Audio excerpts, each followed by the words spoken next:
गूंगी बहू अंधी सास। एक परिवार में 5 लोग थे। ओम प्रकाश, उनकी पत्नी सुमित्रा, बहू भावना, बेटा राहुल और एक थी उनकी बेटी प्रियंका। वैसे तो ओम प्रकाश और सुमित्रा के घर में सब कुछ ठीक ठाक था, लेकिन सुमित्रा की एक आदत थी। घर में कुछ भी गलत या सही हो तो वो किसी से कुछ नहीं कहती, और भावना स्वभाव की इतनी सीधी सादी थी कि अगर कोई उसके साथ गलत भी करता तो भी वो उसे कुछ नहीं कह पाती।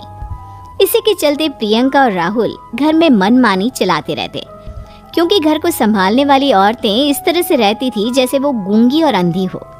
माँ, मैं अपनी सहेलियों के साथ पिकनिक पर जा रही हूँ। ठीक है बेटा, चले जाओ। और मुझे आने में रात हो जाएगी, देर से ही आऊंगी मैं। अच्छा, कोई बात नहीं बेटा। अरे भावना, तुमको एक बार में समझ में नहीं आता क्या? नाश्ते में फिर से पराठे बना के रख दिए। कितनी बार तुमसे कहा है कि मेरे लिए ढंग का नाश्ता बनाया करो। ठीक है जी, आगे से ध्यान रखूंगी। अरे ये बहू से किस तरह से बात कर रहे हो तुम राहुल? अरे तो और क्या करूं पापा, इसको कही बात एक बार में समझ में ही नहीं आती। सुमित्रा, तुम अपने बेटे को समझाती क्यों नहीं? बहू से बात करने का ये क्या तरीका है? अरे जिसकी जैसी मर्जी आए करो, मुझे क्या। भावना बेटा, तुम भी तो कभी कुछ कहा करो। इस तरह क्यों सबकी बातें सुनती रहती हो? कोई बात नहीं पापा जी, सब ठीक है। रात को काफी देर तक प्रियंका घर नहीं आती, और जब वापस लौट कर आती है तो एक लड़की के साथ बाइक पर बैठकर। सुमित्रा और भावना दोनों ही प्रियंका को लड़की के साथ देख लेते हैं। आज तो जोर से डांट पड़ने वाली है, लेकिन मैं डर क्यों रही हूँ? माँ तो सब कुछ देखकर भी अंधी बनी रहती है। और रही बात भाभी की, वो किसी को कुछ नहीं बताने वाली। कहने को भगवान ने आवाज दी है, लेकिन गूंगी है गूंगी। अरे प्रियंका बेटा, इतनी रात को कॉलेज से लौट कर आ रही हो? कहाँ गई थी तुम? पापा, वो सहेली के घर पर थी, पढ़ाई करने के लिए रुक गई थी। अच्छा, ठीक है, जाओ अपने कमरे में जाओ और सो जाओ। सुमित्रा ने अपनी बेटी को एक लड़की के साथ इतनी रात को आते देखकर भी उससे कुछ नहीं कहा, और भावना ने भी इस बारे में किसी से कोई बात नहीं की। कुछ दिनों के बाद मामा जी का फोन आया था। उन्होंने प्रियंका के लिए कोई रिश्ता ढूंढा है। लड़के वाले उसे देखने आ रहे हैं। अरे मुझे नहीं करनी शादी वादी, किसी लड़की को बुलाने की कोई जरूरत नहीं है। ये तुम क्या कर रही हो प्रियंका बेटा? तुम्हारी शादी की उम्र हो चली है और तुम्हारे मामा जी ने बहुत अच्छा रिश्ता बताया है। पापा, अब जिद क्यों कर रहे हैं? और आप क्यों मेरी मर्जी के खिलाफ शादी कराना चाहते हैं? अरे माँ, इसको समझाइए ना। आपकी बेटी, आप तो बस चुपचाप सब कुछ होते हुए भी देखती रहती हैं। अरे तो क्या कहूँ, और मेरे कहने से क्या हो जाएगा? वैसे भी गलत क्या हो रहा है, सब कुछ सही तो है। भावना बहू, देखो तो प्रियंका हमारी बात नहीं समझेगी, लेकिन वो तुम्हारी हम उम्र है। क्या पता तुम्हारे कहने से उसे कुछ समझ में आ जाए। नहीं पापा जी, मेरे कहने से कुछ नहीं होगा। मैं प्रियंका को कैसे समझा सकती हूँ? वो ननद है मेरी, कहीं मेरी किसी बात का बुरा मान गई तो? सुमित्रा और भावना में से कोई भी प्रियंका को कुछ नहीं समझाता। इस बात से राहुल और ओम प्रकाश जी दोनों ही परेशान हो जाते हैं। और फिर जब लड़का प्रियंका को देखने के लिए आता है, मुझे आपकी बेटी बहुत पसंद है, मैं उसके साथ शादी करने के लिए तैयार हूँ। देखो, मुझे तुमसे शादी नहीं करनी, और ये बात जितनी जल्दी समझ में आ जाए अच्छा रहेगा। अरे तो फिर आप लोगों ने मुझे यहाँ बुलाया ही क्यों? माफ कर दो बेटा, वो हमारी बेटी जरा गुस्से में है। हम उसे समझाने की कोशिश करते हैं। हाँ, देखिए आप नाराज मत होइए, वो तो उसने बस ऐसे ही कह दिया होगा। अरे कोई ऐसे ही कुछ कहता है क्या?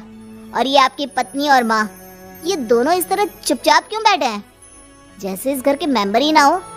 आपके घर में सब कुछ ठीक तो है ना? अरे सब कुछ ठीक है बेटा। सुमित्रा, समझाओ ना अपनी बेटी को। अरे क्या समझाऊं, क्या होगा समझाने से? सब ठीक ही तो हो रहा है, गलत क्या हो रहा है? भावना, प्रियंका को अंदर लेकर जाओ और उससे समझाओ कि कितना अच्छा रिश्ता है। इतना अच्छा लड़का है, इस तरह से बिहेव ना करे। नहीं जी, मैं किसी से कुछ नहीं कह सकती जी। अरे अजीब परिवार है, मुझे तो यहाँ से निकलना पड़ेगा। इस तरह से तो आपकी बेटी की शादी किसी से नहीं हो सकती। जिसके घर की औरतें गूंगी और अंधी बनकर बैठ जाए, उस घर का कुछ नहीं हो सकता। ओम प्रकाश और राहुल सुमित्रा और भावना की हरकतों की वजह से बहुत परेशान हो जाते हैं। एक दिन वो दोनों आपस में बात करते हैं। पापा, समझ में नहीं आता कि भावना और माँ को कैसे समझाया जाए। सही कहते हो बेटा, तुम और मैं काम के सिलसिले में सारा दिन घर के बाहर रहते हैं और घर की दोनों औरतें जिन्हें सारा घर संभालना चाहिए गूंगी और अंधी बनकर बैठी हैं। पापा आप ही बताइए इसका क्या उपाय है। मेरी तो कुछ समझ में नहीं आता बेटा, लेकिन हमें कुछ तो करना पड़ेगा क्योंकि इन सब की वजह से प्रियंका बहुत ज्यादा बिगड़ती जा रही है। तुमने देखा उसे किस तरह से बिहेव किया था। अरे लेकिन पापा हम करेंगे क्या? हमें एक नाटक करना होगा।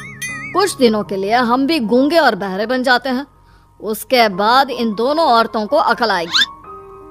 हाँ पापा, शायद आपकी बात ठीक है। हम दोनों हर बार बात को संभाल लेते हैं और इसी वजह से माँ और भावना कुछ भी करने की कोशिश ही नहीं करते। और फिर अगले दिन, भावना नाश्ते में क्या बनाया है? जी पराठे बनाए हैं। मेरे लिए पोहा बना दो। अच्छा जी ठीक है, अभी बना देती हूँ जी। बहू, नाश्ते में क्या बनाया है? पापा जी पराठे हैं और पोहे बन रहे हैं। अरे बहू, मुझे तो उपमा खाने का मन था, मेरे लिए उपमा बना दो। ठीक है पापा जी, अभी बना देती हूँ। भाभी जल्दी से जरा मेरा कॉलेज का टिफिन तो पैक कर देना। और सुनो, मुझे ना भिंडी की सब्जी खाने का मन है। सुमित्रा चुपचाप बैठी बैठी सब कुछ देख रही थी। उसने किसी से कुछ भी नहीं कहा और ये देखकर भावना को मन ही मन गुस्सा आ रहा था, लेकिन वो किसी से कुछ नहीं कह रही थी। उसे लग रहा था कि ओम प्रकाश जी जो हमेशा उसके साइड लेते थे वो भी आज चुपचाप बैठे हुए थे। शाम के वक्त प्रियंका अपने बहुत सारे दोस्तों को लेकर घर आती है और उधर दूसरी तरफ से राहुल भी अपने ऑफिस के दोस्तों को लेकर घर आ जाता है। प्रियंका अपने कमरे में तेज म्यूजिक चलाकर डांस करती है और राहुल अपने दोस्तों के साथ बैठकर जोर जोर से हंस रहा था। प्रियंका और राहुल मिलकर पूरे घर को अस्त व्यस्त कर देते हैं, लेकिन भावना उनसे कोई शिकायत नहीं करती और सुमित्रा जी भी चुपचाप बैठी रहती है। लेकिन भावना और सुमित्रा के अंदर का गुस्सा धीरे धीरे बढ़ रहा था। फिर रात को ओम प्रकाश और राहुल एक दूसरे से बातें करते हैं। पापा, हमने इतना कुछ किया फिर भी भावना कुछ बोलती ही नहीं और माँ भी कुछ गलत करने से किसी को रोकती ही नहीं। तुम चिंता मत करो बेटा, इन दोनों के अंदर का गुस्सा भर रहा है और बहुत जल्दी बाहर आने वाला है। अगले दिन, अरे बहू, ये कपड़े धुले हैं या गंदे हैं? पापा जी कपड़े तो मैंने धोकर ही आपकी अलमारी में रखे थे। मुझे तो साफ नहीं लग रहे, एक बार और धो देना। प्रियंका, मैं सोच रहा था कि तुम्हें उस लड़के से शादी नहीं करनी है ना, मत करो। एक काम करो, वैसे भी क्या रखा है शादी वादी में, तुम्हें जो लड़का पसंद है उसके साथ जाकर कोर्ट मैरिज कर लो। इस बार ओम प्रकाश और राहुल की बात सुनकर भावना और सुमित्रा के अंदर का गुस्सा जाग उठता है। मैं किसी से कुछ कहती नहीं जी, इसका मतलब ये है कि आप लोग मुझे परेशान करते ही रहेंगे। कल 4 बार मुझसे नाश्ता बनवाया, आज पापा जी मुझसे धुले हुए कपड़ों को बार बार धुलवा रहे हैं। अरे मैं इंसान हूँ जी, कोई मशीन नहीं हूँ। तुम दोनों ने मिलकर इस घर की कैसी हालत बना दी है और अपनी बहन को भागकर शादी करने के लिए कह रहे हो। तुम भाई हो या दुश्मन? ओम प्रकाश और राहुल जोर जोर से हंसने लगते हैं। अरे इसमें हंसने की क्या बात है? हम लोग यहाँ इतने परेशान हो रहे हैं जी, तुम लोगों को ऐसी हरकत करने के बाद भी हंसी आ रही है। ये क्या कर रहे हैं जी आप दोनों? यही तो हम चाहते थे कि सुमित्रा तुम अंधी होकर ना बैठी रहो। घर में कुछ भी गलत हो तो उसे रोकने की कोशिश करो। और भावना, तुम अपने साथ हो रहे गलत व्यवहार पर भी कभी मुंह नहीं खोलती। ये सही बात नहीं है। मैं चाहता था कि तुम्हारी भी जुबान खुले, तुम गलत बात का विरोध करो। गूंगी बहू और अंधी सास की ये जोड़ी इस घर में अब नहीं चलेगी।